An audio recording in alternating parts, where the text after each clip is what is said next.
Presentación que voy a hacer el día de hoy es intoxicación por organofosforados. Mi tutora fue la doctora María del Pilar Acosta, ella es médica toxicóloga clínica en la Universidad del Rosario, y pues espero que podamos saber un poquito de este tema que es tan importante, sobre todo para nosotros los intensivistas en formación. Juli, si quieres continúa, por favor.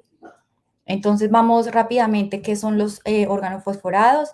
Vamos a hablar de la epidemiología, de la farmacocinética y la farmacodinamia, algo de toxicocinética, las manifestaciones clínicas, hallazgos de laboratorio, el abordaje y el tratamiento, que es tan importante. Entonces, algo de la composición química y cómo está compuesto el organofosforado, pues este viene del ácido fosfórico, donde vemos todo tiene un grupo fosfato que es el principal y tiene tres grupos de oxígeno que están unidos a él. Además de eso, como vemos, el RO significa un grupo alquilo, un grupo metilo, que es importante reconocer porque esto hace que se clasifique en axón o en tión. Si son axones o tiones, pues hacen que la inhibición de esto sea diferente, porque necesita uno primero ser metabolizado antes de que pueda hacer su acción inhibiendo la colinesterasa. Vemos también que unos están unidos al grupo de oxígeno y otros al grupo de azufre, y esto es importante también conocerlo, como vamos a ver más adelante, para poder entender en lo que tiene que ver el envejecimiento y la acción de antídotos como son las oximas. Siguiente. Desde más o menos la Segunda Guerra Mundial se vienen hablando de los organofosforados. Para este momento se conocían como gases nerviosos, que era el Sabin, el Soman y el Tabur, y los utilizaban con fines de mortales para estas personas. Finalmente, para el día de hoy hay más de 50.000 compuestos, entre esos están los ablandadores de plástico, tenemos barzoles, tenemos intercambiadores de colorantes, y lo que más se usan en Colombia son para insecticidas y como fungicidas, y esto hace pues que sea muy frecuente la intoxicación en nuestro medio. En cuanto a la clasificación, entonces, según la naturaleza química, tenemos los inorgánicos, los vegetales, los organosintéticos. Estos generalmente vienen de metales pesados, los microorganismos vivos, que pueden ser hongos, bacterias o virus. En cuanto a su función, entonces pueden ser insecticidas, fungicidas, como dije previamente, herbicidas o rodenticidas. Y la toxicidad la da la Organización Mundial de la Salud de acuerdo a la dosis letal, que es la cantidad en dosis de microgramos por kilo, que es capaz de causar la muerte en el 50%, en este caso de animales, cuando se exponen los animales a esta dosis.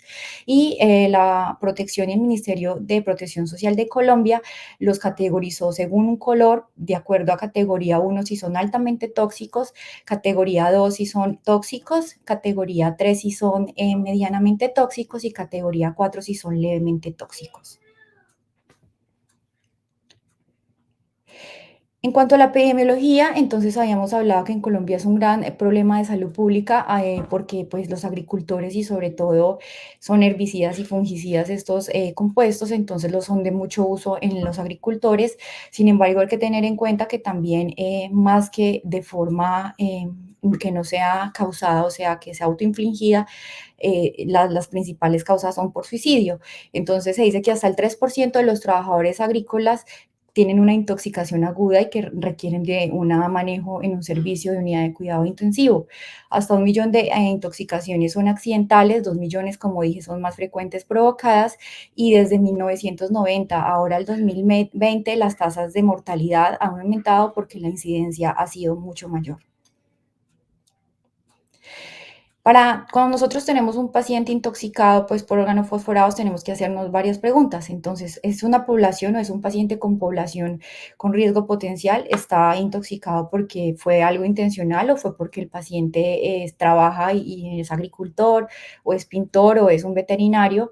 Lo segundo que tenemos que preguntarnos, el patrón de exposición a algo es aguda, si fue una intoxicación en menos de 24 horas, si fue de alto contenido, si fue crónica, más de 3 meses. A su aguda y crónica son como las que están en intermedios, que pueden ser desde 24 horas hasta 3 meses, y la subcrónica, hasta 1 mes, y la subcrónica desde 1 mes hasta 3 meses. Otra cosa que nos debemos preguntar es la vía de exposición.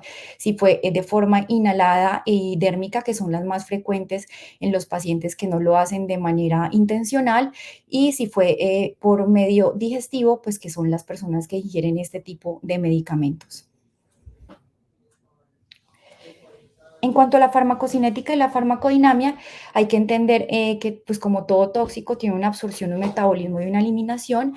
La absorción de estos compuestos generalmente varía de acuerdo a la exposición.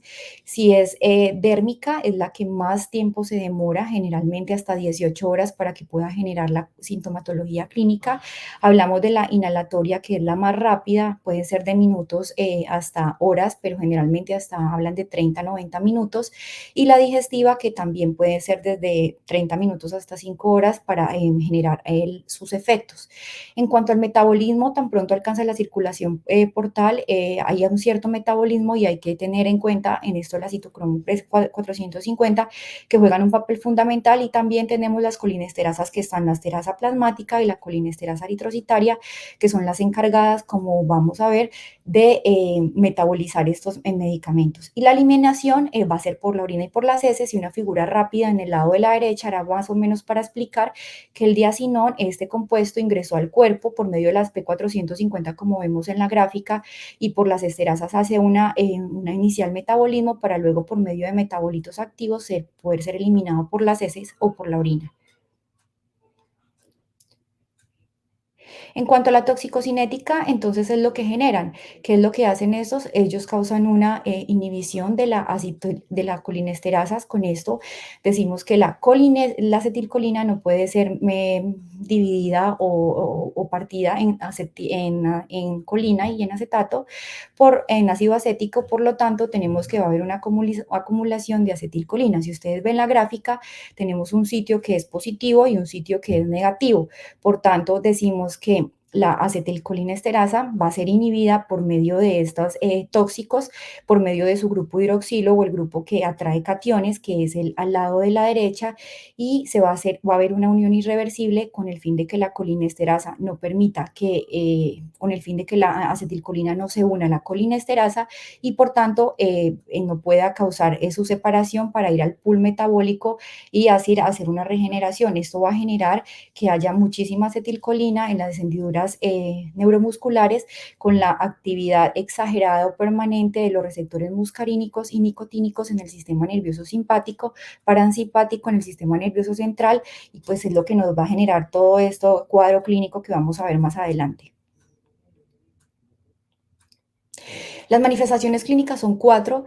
Podemos dividirlas entonces en un síndrome colinérico, en un síndrome intermedio, una polineuropatía retardada en relación a la intoxicación por organofosforados, y un trastorno cognitivo que se da. Como vamos a ver, ellos varían a través del tiempo y tienen diferentes fisiopatogenias, que vamos a verlo, pero es importante tener en cuenta que cuando tenemos un paciente expuesto a un organofosforado, podemos tener cualquiera de de estos cuatro cuadros clínicos.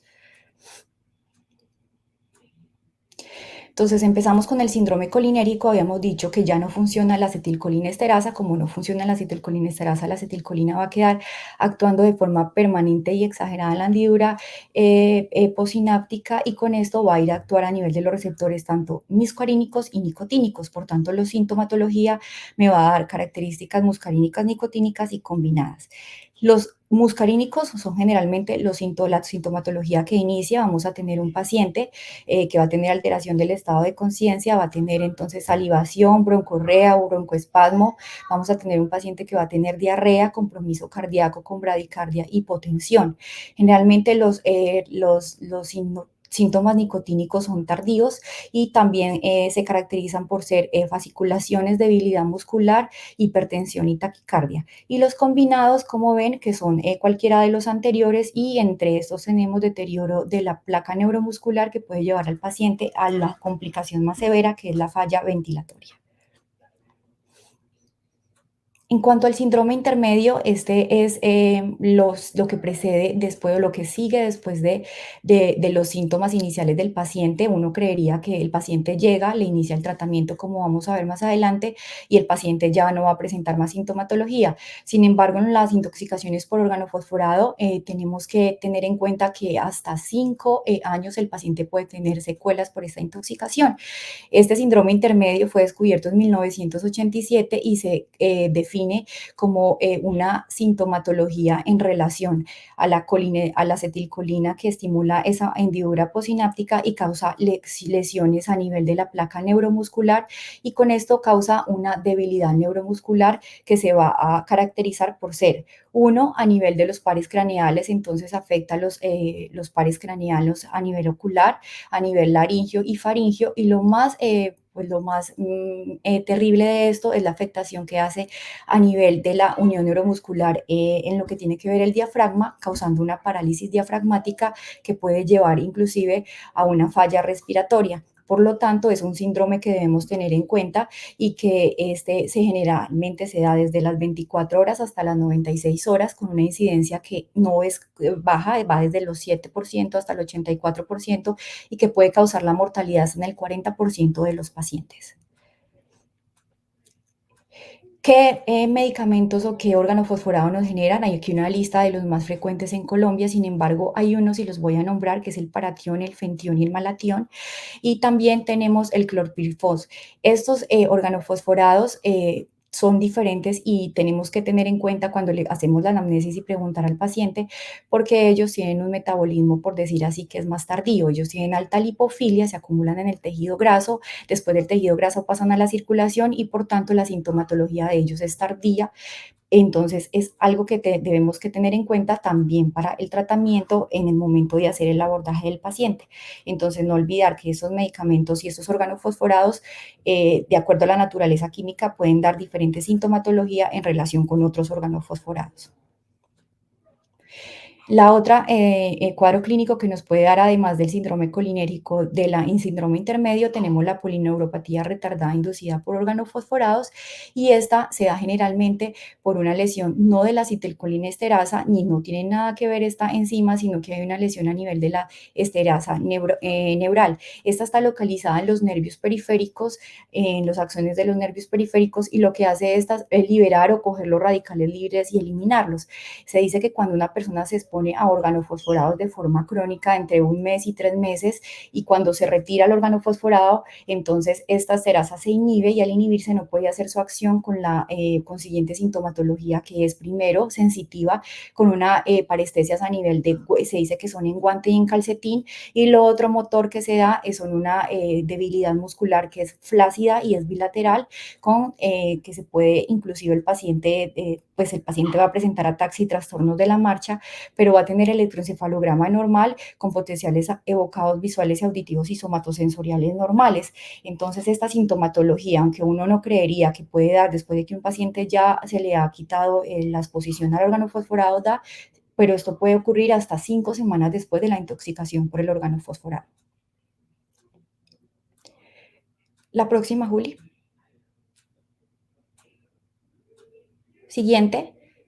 En cuanto al trastorno neuropsiquiátrico crónico inducido por órgano fosforado, es otra de las 4 características clínicas que nos puede dar esta intoxicación, y es más que todo crónico. Es un paciente que venía, digamos, el agricultor que venía expuesto, se le quita la exposición, y lo que hace es que se inhibe la serina hidroxilasa y acilpeptidohidroxilasa, que actúan como enzimas que hacen una protección a nivel neural y de los axones. Se dice que cuando se les quita esa exposición por alguna fisiopatología que todavía no es clara y que la están estudiando en animales, eso genera un daño cognitivo en el paciente, y que lo podemos identificar por un paciente que tenía exposición repetida o crónica a órganos fosforados y que presenta cualquiera de las sintomatologías: cambio de la personalidad, deterioro de la concentración, deterioro de la tolerancia al ejercicio o al alcohol, que es un pensamiento suicida, trastorno del lenguaje, mejora del sentido del olfato, el paciente dice que sí que huele mejor, o deterioro de la escritura.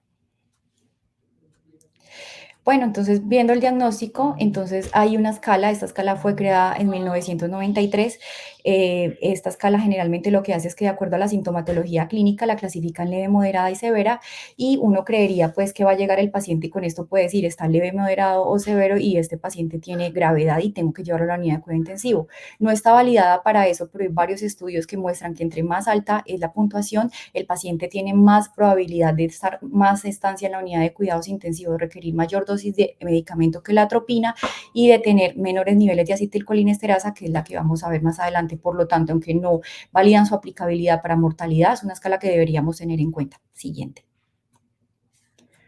El diagnóstico entonces es clínico, pero sin embargo hay niveles que se miden la acetilcolinesterasa y nos pueden servir, tenemos de acuerdo a la actividad de esta, y tener en cuenta que los pacientes que tengan un nivel de acetilcolinesterasa por debajo de 25% ya son clasificados como niveles de intoxicación grave, ya es una intoxicación grave, y que estos pacientes pues tienen mayor riesgo de presentar bloqueo neuromuscular a nivel diafragmático y pues van a tener mayor riesgo de tener una falla ventilatoria. En la imagen del lado derecho, pues vemos que estos fueron los pacientes en Portugal y cómo los que sobrevivieron tenían niveles de acetilcolinesterasa más altos en relación a los pacientes que fallecieron y murieron. Por tanto, aunque no está dirigida y no se debía hacer y no pensar que tenemos que esperar los niveles para hacer un tratamiento, debemos tenerla en cuenta al manejo, al momento de abordar el paciente. La enfermedad hepática, algunos medicamentos como los anticonceptivos orales y los consumidores de drogas hacen que estos niveles de acetilcolinesterasa puedan variar, por lo tanto hay que tenerlo en cuenta. Siguiente. En cuanto a los hallazgos, tener en cuenta que también puede haber elevación de lactato, puede haber leucocitosis con una elevación hacia la izquierda, tenemos elevador creatinina quinasa que puede estar elevada y el potasio generalmente está alterado. Como hay alteraciones entre el potasio, se dice que la membrana celular cardíaca presenta trastornos entre los canales iónicos, por lo que pueden haber arritmias. Entre estas las más frecuentes son intervalos del QT y las puntas torcidas. Siguiente. En cuanto al abordaje, entonces ya mis compañeros han hablado rápidamente y son 3 puntos a tener a favor aquí en esto y que tenemos que tener en cuenta, que es la descontaminación. Entonces, quitar el agente que lo está causando, lavar con agua y jabón. En el estudio del lado derecho vemos cómo el tiempo de lavar el paciente, ya sea con agua, porque hablan de agua, 2, agua jabonada o 3, hipoclorito al 0,5%, ha mejorado y ha disminuido la mortalidad en los pacientes. Por tanto, tan pronto llegue, importante es descontaminar el paciente. Y los otros 2 puntos a tener en cuenta, uno es que el paciente me puede hacer una falla ventilatoria, por lo tanto estabilizarlo, y lo tercero, dar el antídoto, que es lo que vamos a hablar en la diapositiva siguiente. El tratamiento, entonces, lo principal va a ser la atropina, desde 1950 se usa y este es un inhibidor competitivo de los receptores muscarínicos, por lo tanto, si el paciente lo que me presenta es una estimulación de estos receptores, pues él va a inhibirlo y por tanto la sintomatología del paciente va a mejorar. Lo otro son las oximas lo que hacen es que reactivan la colinesterasa y tenemos otros tratamientos como son la clonidina, el bicarbonato de sodio, la emulsión lipídica, hablamos también del salbutamol y el bicarbonato de sodio para aclarar. Yo aquí hago un énfasis en el rocuronio porque es el medicamento de elección cuando necesitamos intubar el paciente, ya que si usamos succinilcolina, pues no tenemos cómo manejar la acetilcolina, no, la acetilcolina que está ahí actuando y por tanto no tenemos acetilcolinesterasa, lo que empeorarían los síntomas. Siguiente. La atropina, entonces, pues ya dijimos, es un inhibidor competitivo de los receptores muscarínicos, vienen en varias presentaciones. Esta se puede mezclar en solución salina al 5, en suero glucosado, perdón, al 5%, al 10% y en solución salina. Está aprobada por el INVIMA y se puede poner de forma venosa, intramuscular, subcutánea, oftálmica o traqueal. En la imagen del lado derecho, pues vemos un estudio donde se le pusieron a personas agricultores intoxicados y vemos cómo la intravenosa o la dosis intravenosa es la más efectiva con el fin de generar unos signos clínicos que nos van a hacer pensar que sí está actuando y está sirviendo el tratamiento. En la siguiente, por favor, Juli.